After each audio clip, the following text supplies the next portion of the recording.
So when you were 13, you escaped. Tell us what it was like. First of all, where did you escape to? You escaped to China? Yeah. And how did you get across? It was a frozen river in March, end of March in 2007. So you travel on the frozen river. Yeah. And we luckily didn't get shot by the guards. And when we got into the other side of the riverbank of China, that's when Mom got raped. And then they took us in a house. And they were like turning me around like a slave market, right? They checked my teeth and my body structure. And somehow being virgin is very precious in China. So they sold my mom for around $65. And it's 21st century. And they sold me less than $300. And they sold us separately. But the thing is, they didn't even try to force us. They were asking, if you don't want to be sold, you can go back to North Korea, right? And even North Korean regime doesn't punish me. I couldn't find food to eat. I was going to die anyway. Even if the regime doesn't kill me, the starvation was going to kill me.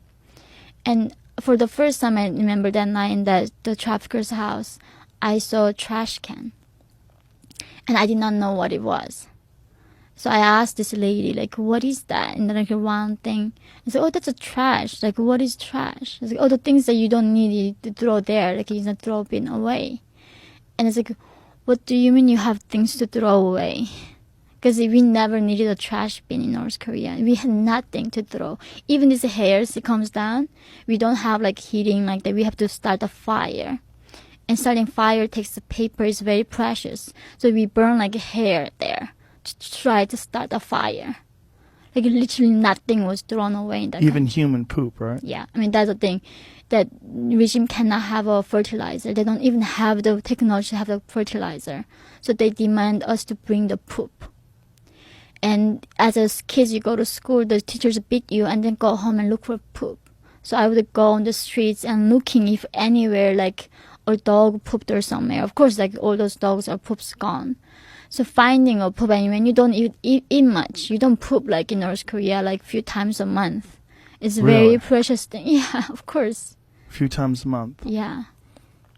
And it becomes very precious, and you have to give it over to the regime. Yeah. So that's nothing. It's being wasted. So do they have toilets, or do you go to the bathroom in outhouses? Oh, Like, we have all outhouses. They're digging a hole, but we have to lock it because some people come and steal it. they come to steal the poop. Yeah, it's a government quota. You get punished if you don't bring poop. Everything is punishment in that country. So what is the quota? Like how much poop do you have to give them? So sometimes per family they say 1 ton. How do you find that? A ton? Yeah, so 2,000 pounds?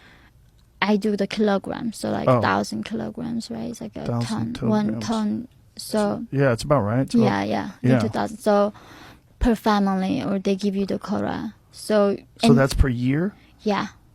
And then we have to bring them in usually January. So because the farming starts around March, so they have to, like in January they collect them and pile them up, and then they started burying it. And then when the thaw happens, and they start the farming process in the spring.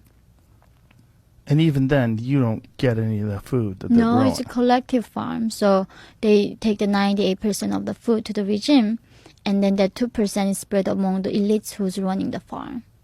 So you work entire year in the collective farm. You get nothing from it.